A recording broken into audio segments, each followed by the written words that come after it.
Yes. Hi, sweetheart. ¿Cómo estás? ¿Cómo va tu día? Yes, you may be surprised what kind of a language am I using. Yeah, that's Spanish, my love. It means, how are you doing? Anyways, that's not what we are going to talk about. Yeah, so welcome back to my YouTube channel, and my beautiful names are Cousin Verit Official. If you're new here, please welcome, feel loved, and make yourself so comfortable. And to my returning subscribers, big up, I love you so much, and continue supporting me, guys, by liking my videos, sharing, commenting, and subscribing each and every time you watching. Yeah, so guys, finally Mama Bahati has met her own biological son.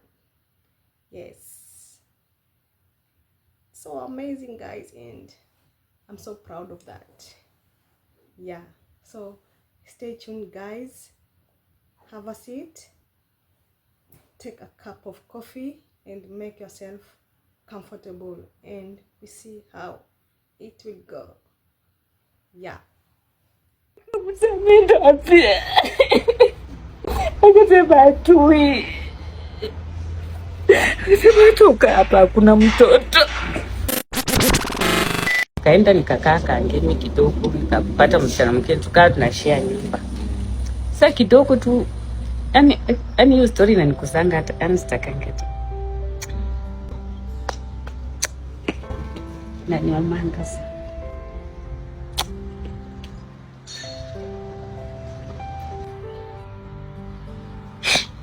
Sasa tukaenda kukaa na msichana. Hata nilifika sasa kujifungua, ndio msichana kaniambia, sasa wewe sitaweza kulisha na mtoto. Sasa nikafikiria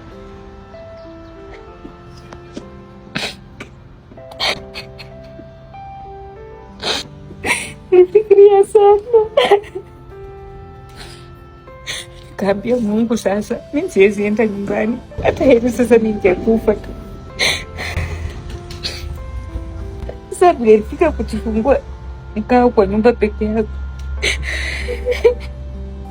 Peka niambia nitoke tu, Mungu atanisaidia. Nikafika hapo naitwa Waruku. Sasa ndio ikanishinda kabisa, nikapika makoti. Nikaambia Mungu, mimi tuna wewe. Kuamka hivi kama wiki jana amekaa hivi, nikaona mama wawili sio walitokelezea wapi wanaongea. Niko na mimba, nikasema kuangalia kusema mtoto amefika, utaua mtoto. Akanisaidia. Nikaza vile nilimaliza. Nikawaambia mimi sina kwa kwenda. Sasa kama Mungu amewatuma, mtanisaidia. Mmoja akasema hata mimi niko na shida. Mwingine akasema pia niko naye, lakini wacha niende naye. Sasa nikaenda na huyo mama kwa akina mtoto.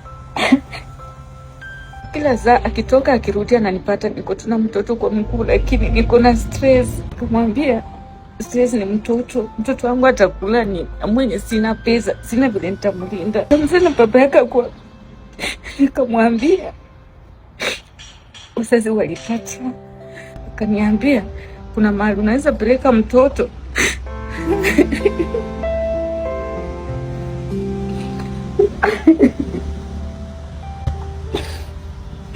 Kuna mahali unaweza peleka mtoto hata kulelea, utafute kazi, alafu ukipata kazi utaendea mtoto wako.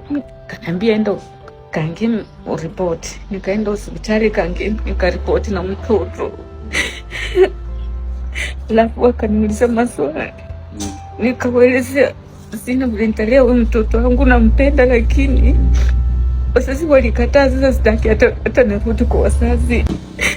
Mnisaidia vile nitapata kazi.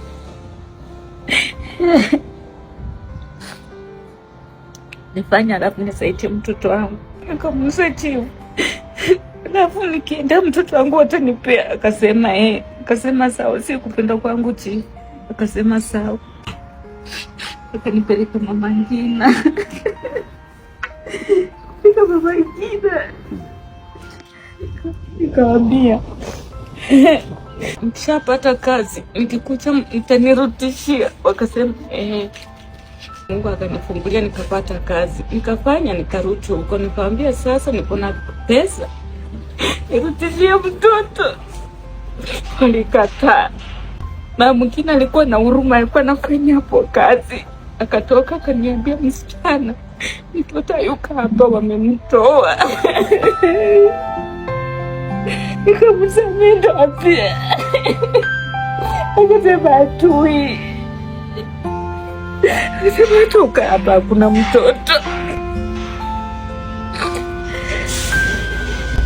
Niliuma, nililia sana. Nikamwambia Mungu nisaidie.